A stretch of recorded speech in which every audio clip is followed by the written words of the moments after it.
สวัสดีครับเพื่อนๆและคุณผู้ชมทุกท่านครับวันนี้เราอยู่กับ Sonos NS Panel Smart Switch ที่มาพร้อมหน้าจอแบบสัมผัสซึ่งรายละเอียดและฟีเจอร์การใช้งานต่างๆเนี่ยผมเคยทำคลิปรีวิวไปแล้วครับเพื่อนๆสามารถกลับไปย้อนดูคลิปก่อนหน้านี้ได้ครับส่วนหัวข้อที่เราจะคุยกันในวันนี้นะครับก็คือการนำไปใช้งานร่วมกับ Home Assistant โดยผมจะใช้วิธีตามหน้าเว็บไซต์ github.com ของคุณจ๊อบ R99 ดังที่เพื่อนๆเห็นอยู่ที่หน้าจอตอนนี้นะครับสำหรับโปรเจกต์นี้ผู้พัฒนาใช้ชื่อว่า NS Panel Replace UI ครับมีคุณสมบัติเป็น UI สำเร็จรูปให้เราสามารถเลือกใช้งานได้ในลักษณะต่างๆกันไปครับตัวอย่างหน้าเพจหรือว่า UI ที่เราจะได้นะครับในการใช้งานของ UI ชุดนี้ก็จะเป็นตามรูปที่เขาขึ้นไว้ให้ดูครับซึ่งก็ถือว่าไม่ยากไม่ง่ายจนเกินไปครับที่หน้าเพจเนี่ยเขาก็จะมีเป็นคู่มือให้เราคลิกเข้าไปดูขั้นตอนการทำแบบ step by step นะครับเมื่อเราคลิกไปที่ลิงก์ที่เขาแนบมาให้นะครับก็จะเข้ามาที่หน้าคู่มือแบบนี้ครับซึ่งก็จะมี step by step ให้เราสามารถทำตามได้เลยครับเราอาจต้องใช้เวลาทำความเข้าใจนิดนึงครับแต่ก็ไม่ยากจนเกินไปซึ่งในคลิปนี้นะครับผมก็จะทำตามขั้นตอนที่เขามีไว้ให้นี่แหละครับซึ่งเพื่อนๆก็สามารถทำตามไปพร้อมกับผมได้เลยและนี่ก็คืออุปกรณ์ที่เราจำเป็นต้องใช้ครับอย่างแรกก็คือ NS Panel ของเรานั่นเองครับอย่างที่2คือ USB to Serial ครับใช้ในการแฟลชเฟิร์มแวร์ Touch Motor ให้กับ NS Panel ของเรานั่นเองพร้อมกับสายคอนเนคเตอร์ที่เราจะใช้งานนะครับอีกส่วนหนึ่งที่ขาดไม่ได้ก็คือ Home Assistant ที่เราใช้อยู่พร้อมกับการติดตั้ง MQTT Broker ให้เรียบร้อยนะครับเพื่อที่จะใช้ในการคอนฟิกในขั้นตอนต่อๆไปเรามาเริ่มกันที่สเต็ปแรกครับก็คือแฟลชเฟิร์มแวร์ Touch Motor ให้กับ NS Panel ครับซึ่งในส่วนของ Pin out ครับก็จะเรียงตามนี้เลยนะครับ 3.3 โวลต์ TX RX ground แล้วก็ GPIO 0 ซึ่งผมก็ใช้คอนเนคเตอร์แบบนี้ต่อเข้ามานะครับ RX TX ระหว่าง USB to serial กับที่แผงวงจรเนี่ยอย่าลืมไขว้กันนะครับคอนเนคเตอร์ผมก็เสียบเข้าไปแบบนี้ได้เลยครับในส่วนของ GPIO 0 ให้เราไปต่อกับ ground ซึ่ง ground เนี่ยเราสามารถไปต่อกับเทอร์มินอลตรงนี้ได้เลยนะครับจะมีขา ground อยู่ก็ทำสายมาอีกเส้นนะครับเสียบเข้าไปได้เลยนี่ครับ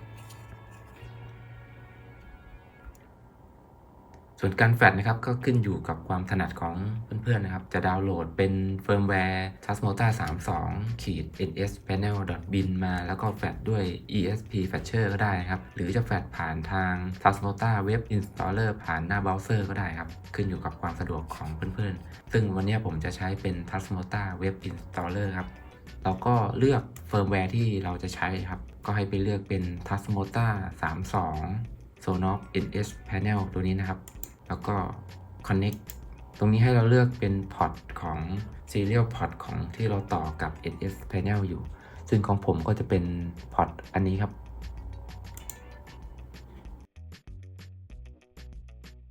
จากนั้นก็คลิก Install Elast UI Next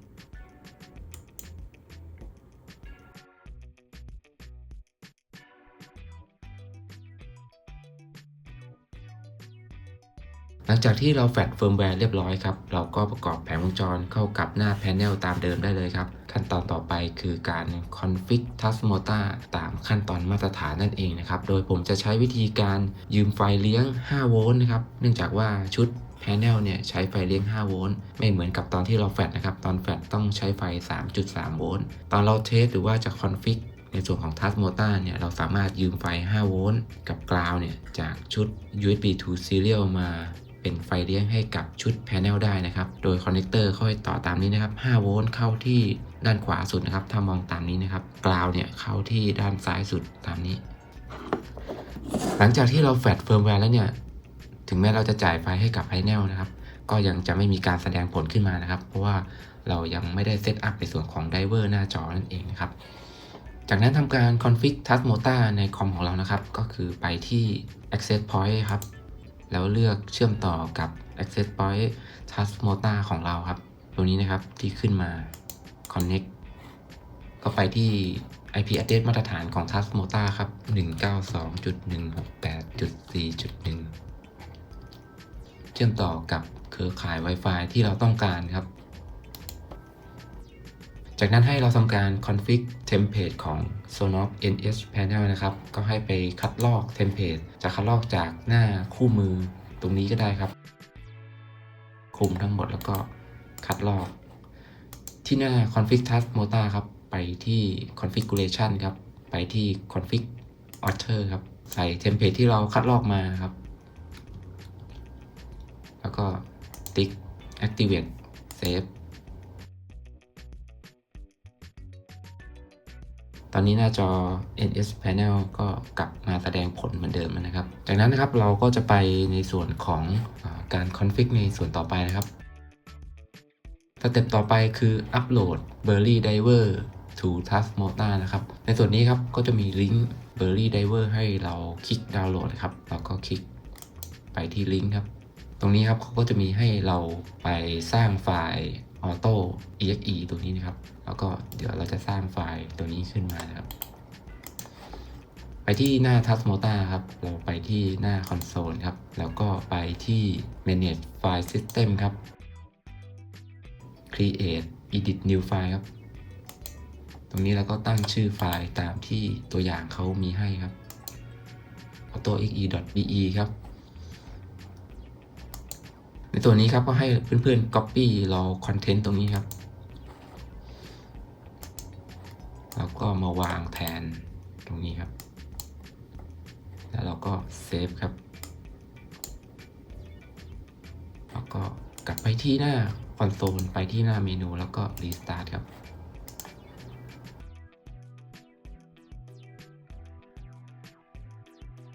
ขั้นตอนต่อไปคือ Flash Firmware to Connection Screen ครับในส่วนนี้จะมี Firmware ให้เราเลือกอยู่3 Option นะครับก็ขึ้นอยู่กับ NS Panel ที่เราใช้อยู่เป็น NS Panel เวอร์ชันไหนครับที่ของผมในคลิปนี้ก็คือเป็น US เวอร์ชันครับซึ่งตรงนี้เราก็ต้องเลือกตามลักษณะการติดตั้งของเรานะครับว่าจะติดตั้งแนวตั้งหรือแนวนอนสำหรับแนวนอนก็จะเป็น Landscape ครับแล้วก็ Copy เป็นลิงก์ของ Firmware Copy มาเลยครับจากนั้นกลับมาที่หน้า Task Mota ของเราไปที่ Console ครับในส่วนของหน้าคอนโซลแบบนี้ครับแล้วก็วางลิงก์ที่เรา Copy มาลงไปแบบนี้ครับแล้วก็ Enter ครับ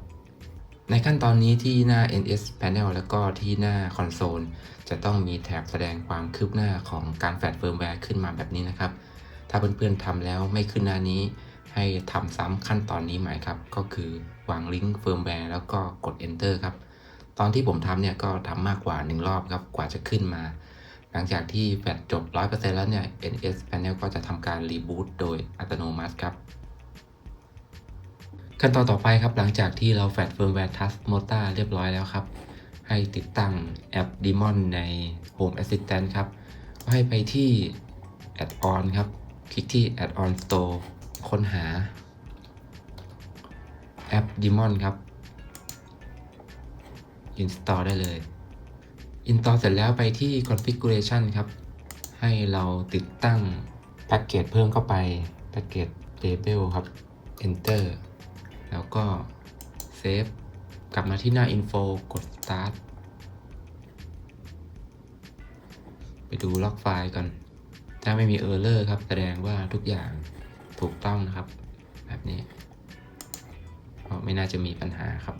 ขั้นตอนต่อไปครับให้เพื่อนๆไปตรวจสอบการตั้งค่าในส่วนของ Home Assistant Community Store ครับไปที่ Integration ตรงนี้นะครับไปที่ Config ครับตรวจสอบว่าเราได้ติ๊กถูกที่ Enable Daemon App Discovery and Tagging ไว้หรือเปล่านะครับถ้าไม่ได้ติ๊กก็ให้ติ๊กตรงนี้ไว้นะครับแล้วก็ Submit ต่อไปก็คือติดตั้ง Add-on ที่ชื่อว่า Studio Code Server ครับของผมเนี่ยติดตั้งไว้เรียบร้อยแล้วครับก็จะเป็นเครื่องมือในการ Edit Code ครับการจัดการโค้ดไฟล์ YAML ต่างๆครับสเต็ปต่อไปครับติดตั้ง NS Panel Loveless UI Backend นะครับซึ่งก็จะอยู่ใน Home Assistant Community Store ครับก็ไปที่ Hack เนี่ยนะครับแล้วก็ไปในส่วนของ Automation ครับติดตั้งตัวนี้ครับ NS Panel Loveless UI Backend คลิกดาวน์โหลดได้เลยครับก็เลือกเป็นเวอร์ชันล่าสุดเนี่ยนะครับโอเคเสร็จเรียบร้อยแล้วในส่วนของ Home Assistant ครับสเต็ปต่อไปก็คือการคอนฟิกในส่วนของ MQTT ที่ Task Mota ของเราครับให้เราไปคอนฟิกในส่วนของโฮสต์ก็คือ IP ของ Home Assistant เราครับแล้วก็ไปตั้งชื่อ client ของเรารวมถึง username password ของ MQTT Worker ที่เราใช้อยู่ครับอีกส่วนหนึ่งก็คือในส่วนของ Topic ครับตั้งให้เป็น Topic เฉพาะตัวของ NS Panel ตัวที่เราใช้อยู่นะครับเพราะว่าเดี๋ยวมันจะมีผลต่อการลิงก์กันระหว่าง Home Assistant กับตัว MQTT ครับไปที่ configuration ครับ config MQTT ตัวนี้ผมก็จะใส่ IP address ของ Home Assistant ของผมไปครับตัว client ผมก็ตั้งชื่อเป็น username password เปลี่ยนชื่อ topic ผมใช้เป็น Tasmota NS Panel ตามนี้นะครับในส่วนของบรรทัดสุดท้าย full topic ตรงนี้ไม่ต้องแก้ไขนะครับให้อยู่ตามนี้เลยเหมือนเดิมจากนั้นก็เซฟนั้นก็รอ NS Panel เรา reboot ขึ้นมาครับขั้นตอนต่อไปให้เราทำการ config code เบื้องต้นนะครับ2ส่วนแรกคือ app daemon.yaml ครับให้คัดลอกโค้ดเริ่มต้นตรงนี้ไปได้เลยนะครับแล้วก็ที่ Home Assistant ครับไปที่โฟลเดอร์ app daemon ตรงนี้นะครับแล้วก็ไปเปิด app daemon.yaml ตรงนี้นะครับก็จะเป็นไฟล์เริ่มต้นแบบนี้ตอนนี้ผมได้ทำการ config โค้ดเบื้องต้นนะครับก็คือแก้ไขแค่เฉพาะในส่วนของMQTT เท่านั้นเองนะครับให้ตรงกับ MQTT ที่เราเซตไว้ใน Tasmota นะครับก็คือในส่วนของ host ก็คือ IP ของ Home Assistant เราแล้วก็ user password ของ MQTT Broker ที่เราใช้อยู่1ส่วนครับในส่วนนี้ส่วนอื่นยังไม่ต้องแก้ไขก็ได้ครับอีกส่วนหนึ่งก็คือ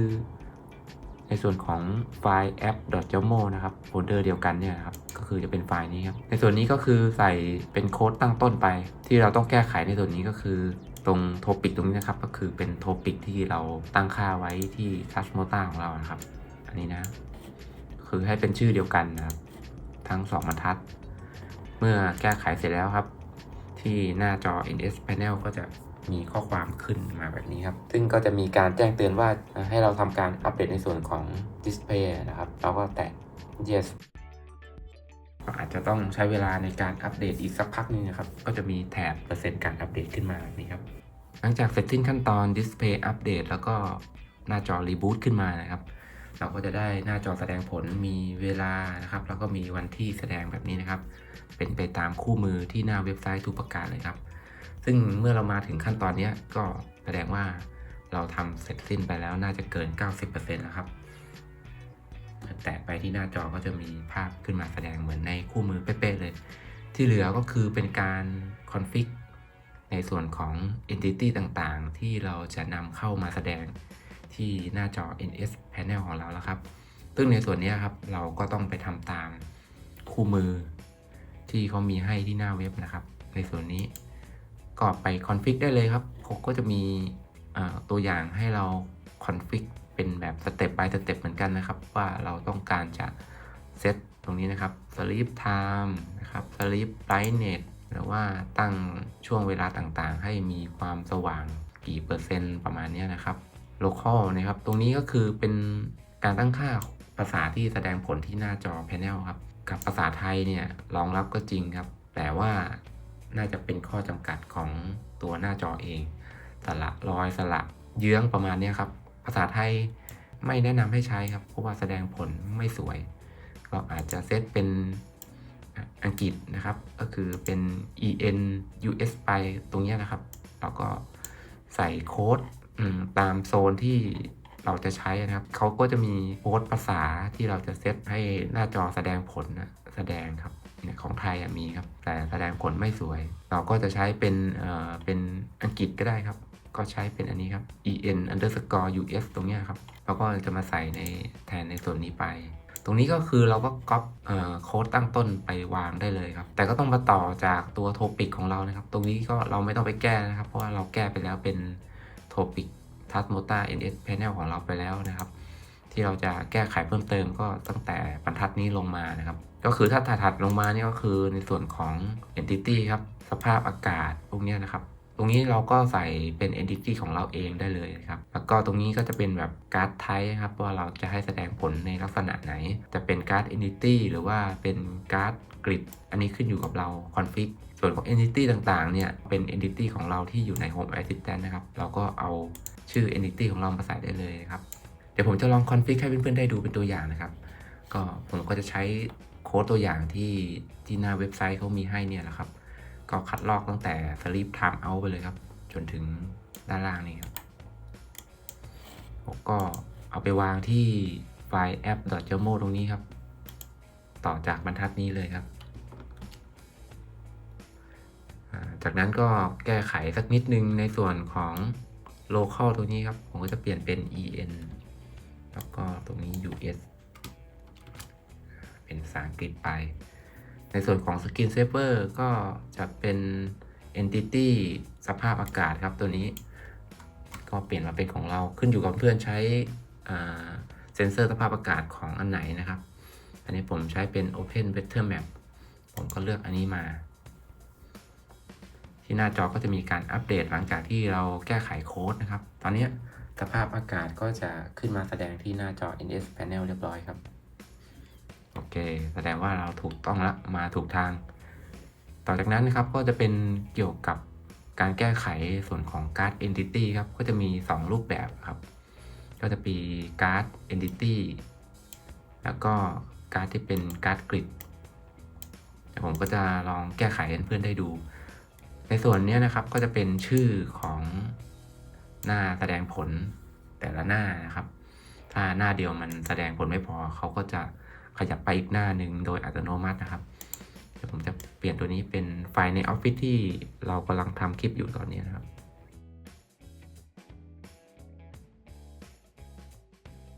ไลท์ออฟฟิศ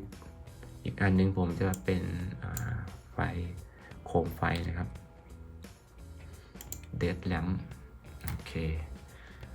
2 Entity ครับอีกการ์ดหนึ่งก็จะเป็นกริดครับ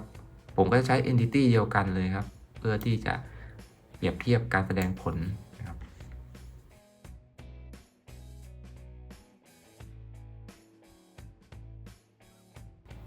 โอเคตอนนี้เราได้การ์ด2ลักษณะครับไปดูที่ NS Panel ครับตอนนี้เพื่อนๆก็จะเห็นว่ามีการแสดงผลขึ้นมามีสวิตช์ตามที่เราคอนฟิกเข้าไปนะครับคือเป็นไฟทั้ง2ดวงนะครับตอนนี้ก็คือไฟออฟฟิศก็เปิดอยู่ครับผมสั่งปิดเปิดไฟแล้วก็โคมไฟครับที่เป็นเดดแลมมันจะสัมผัสยากนิดนึงโอเคถ้าเราแตะที่หน้าถัดไปก็จะเป็นการแสดงผลในรูปแบบกิจครับก็จะเป็นรูปไอคอนพร้อมชื่อครับเมื่อเราแตะเปลี่ยนหน้าไปก็จะเป็นการวนลูปนะเรามีกี่หน้าที่เราแอดเข้าไปเนี่ยเราก็แตะวนไปเมื่อถึงเวลา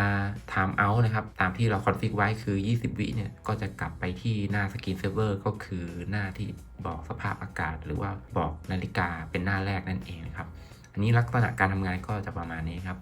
นอกจากนั้นนะครับเรายังสามารถแก้ไขรายละเอียดเพิ่มเติมของการแสดงผลได้นะครับเช่นในส่วนของการ์ดแบบกริดเนี่ยปกติก็คือการแสดงเป็นแบบไอคอนใช่ไหมครับแต่ว่าในหน้า UI เนี่ยครับเขาจะไม่อ้างอิงไอคอนที่เราเซตไว้ใน Home Assistant คือใน Home Assistant เราอาจจะกำหนดให้แสดงเป็นไอคอนรูปแบบหนึ่งไว้นะครับแต่ว่าถ้าเรามาอยู่ใน Panel เนี่ยมันจะแสดงเป็นรูปแบบของ Entity แค่นั้นเองจะไม่เปลี่ยนไอคอนตามที่เราเซตไว้ใน Home Assistant ดังนั้นถ้าหากเราต้องการให้ใน Panel เปลี่ยนไปใช้ไอคอนตามที่เราต้องการเนี่ยเราต้องมา config เพิ่มในส่วนของไฟล์ config ในนี้เพิ่มเติมนะครับเช่นตรง Entity Red Lamp เนี่ยครับผมก็ต้องมาใส่เป็นไอคอนเพิ่มเติมไปครับมากำหนดเป็นไอคอน Red Lamp เข้าไปแบบนี้ครับเมื่อเราเข้าไปดูที่ NS Panel เราครับตอนนี้เพื่อนๆก็จะเห็นว่าไอคอนก็เปลี่ยนไปตามที่เราคอนฟิกเพิ่มเติมไปอันนี้ก็เป็นอีกหนึ่งเทคนิคนะครับเพื่อนๆก็สามารถเข้าไปคอนฟิกเพิ่มเติมได้ในส่วนของไอคอนครับซึ่งในคู่มือนะครับเขาก็จะมีวิธีการคอนฟิกในรูปแบบต่างๆแนะนำให้เรานะครับเราก็สามารถเข้าไปดูได้ครับอาจจะต้องใช้การทำความเข้าใจนิดนึงนะครับก็จะมีคำอธิบายต่างๆให้เราครับซึ่งผมเองเดี๋ยวก็ต้องไปศึกษาเพิ่มเติมเหมือนกันนะครับอีกตัวอย่างครับก็คือตัวนี้ครับ Climate Guard เอาไว้ควบคุมเครื่องปรับอากาศนั่นเองครับเดี๋ยวผมจะลองคอนฟิกให้เพื่อนๆดู1ตัวอย่างครับเราก็ทำเหมือนเดิมครับเราก็เอาในส่วนของโค้ดตัวนี้มาครับ Copy มาเหมือนเดิมครับ แล้วก็มาคอนฟิกในส่วนของการ์ดนี่ไม่ต้องเอามาก็ได้นะครับผม Copy มาเกินก็ลบตัวนี้ไปก็ในส่วนของ Entity ครับการ์ดเทอร์โมอันนี้ถูกต้องนะครับตรงนี้จะเป็นชื่อครับเราอาจจะเปลี่ยนชื่อเป็นอย่างตัวอย่างเช่นOffice Air แล้วก็ Climate ครับ Office AC โอเคเรียบร้อยเราไปดูที่ NS Panel ครับตอนนี้เราก็ได้หน้า UI สำหรับควบคุมเครื่องปรับอากาศของเราเรียบร้อยแล้วตรงนี้ก็จะมีคำสั่งพื้นฐานให้เราสั่งงานได้เลยครับจะเปลี่ยนโหมดจะเปิดจะปิดเดี๋ยวผมลองก่อนออกมาแล้วมันจะสัมผัสยากนิดนึงครับเราอาจจะต้องอาศัยความคุ้นชินนิดนึงนี่ครับ